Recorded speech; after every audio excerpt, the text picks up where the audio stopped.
जाएगी।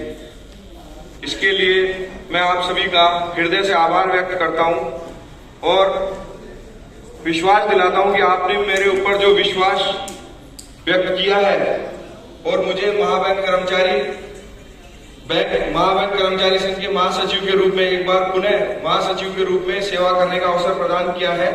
यह मेरे लिए केवल एक पद नहीं है बल्कि एक बड़ी जिम्मेदारी है और संगठन के प्रति सेवा करने का अवसर भी है। मैं आपको विश्वास दिलाता हूं कि मैं इस दायित्व को बड़े विनम्रता, पूर्ण निष्ठा और पारदर्शिता के साथ निभाने का संकल्प लेता हूं।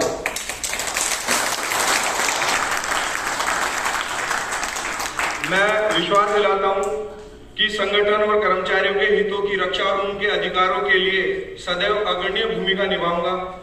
साथियों, जैसा आप सभी को पता है कि आज बैंकिंग क्षेत्र में अनेक चुनौतियों और परिवर्तनों के दौर से गुजर रहा है। ऐसी स्थिति में संगठनात्मक कार्यवाही और संगठन के रूप में और महासचिव के रूप में मेरी महत्वपूर्ण भूमिका हो जाती है या मेरी एक महत्वपूर्ण जिम्मेदारी का निर्वहन मुझे करना है। ऐसे समय में हमारी सबसे बड़ी शक्ति जो है वो हम सबकी एकता है और संगठन में सामूहिक संकल्प की जो भावना है वह महत्वपूर्ण भूमिका निभाएगी और उसी के आधार पर हम अपने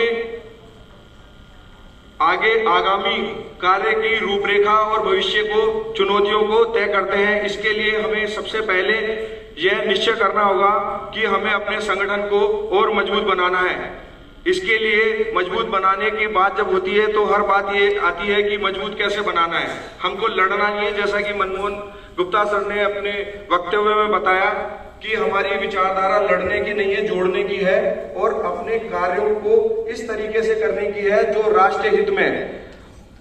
इस विचारधारा को, युवा शक्ति को जोड़ने और उसे बताने के लिए हमारी सबसे महत्वपूर्ण भूमिका यह है कि हमें सबसे अधिक, क्योंकि बैंकिंग में सभी क्षेत्र में एवं बैंक ऑफ महाराष्ट्र में लगभग 100 से 200 प्रतिवर्ष नए कर्मचारियों का नियुक्ति होती है। ऐसे में हमारी भूमिका महत्वपूर्ण हो जाती है कि उस युवा शक्ति को हमें अपने संगठन से जोड़ना है, उसे अपनी विचारधाराओं से बताना है और अपनी महत्वपूर्ण भूमिका भी निभानी है।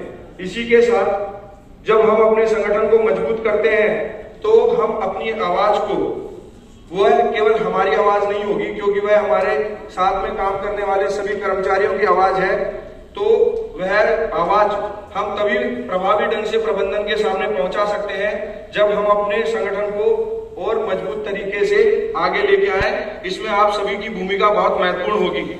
मैं इस अवसर पर अपने पूर्व पदाधिकारियों और वरिष्ठ साथियों के योगदान को भी नमन करता हूं और जिनके मार्गदर्शन और मेहनत के बलबूते पे आज ये संगठन इस मुकाम तक पहुंचा है और उस मुकाम को हासिल करने के लिए उन्होंने जो संघर्ष किया है उसको मैं नमन करता हूं।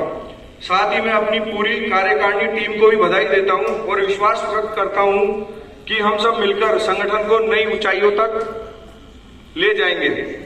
साथियों, जब बात हमारे कार्यों को करने की है तो वह जिम्मेदारी केवल जो टीम अभी डिक्लेयर हुई है उसी की नहीं है, यहाँ पे बैठे प्रत्येक प्रतिनिधि और कार्यकर्ताओं की भी है। तो मैं आप सभी प्रतिनिधियों और कार्यकर्ताओं से भी आग्रह करता हूँ कि आप अपना सहयोग, मार्गदर्शन और सुझाव निरंतर मुझे देते रहें, जिससे कि संगठन की वास्तविक स्थिति का हमें पता रह पाए, क्योंकि संगठन की वास्तविक शक्ति उसके पदों में नहीं है बल्कि उसके कार्यकर्ताओं और उसके सदस्यों की सक्रिय भागीदारिता में निहित होती है। तो मैं अंत में अपनी बात को इस बात से विराम देना चाहूंगा कि उदासी मन में रखने से हम उदास होते हैं, लेकिन अगर यह उदासी अगर मन में नियमित तौर पे आती है तो कहीं ना कहीं हम उस विचारधारा से अवसादित हो जाते हैं जो कि हमको खुद को भी खाती है और हमारे साथ में बैठने वाले हर किसी को खाती है। ऐसी कंडीशंस में वह कहीं ना कहीं हमारे लिए भी बेकार है और जिस संस्था के लिए हम काम कर रहे हैं उसके लिए भी बेकार ही निहित होती है। और अंत में हमारी जो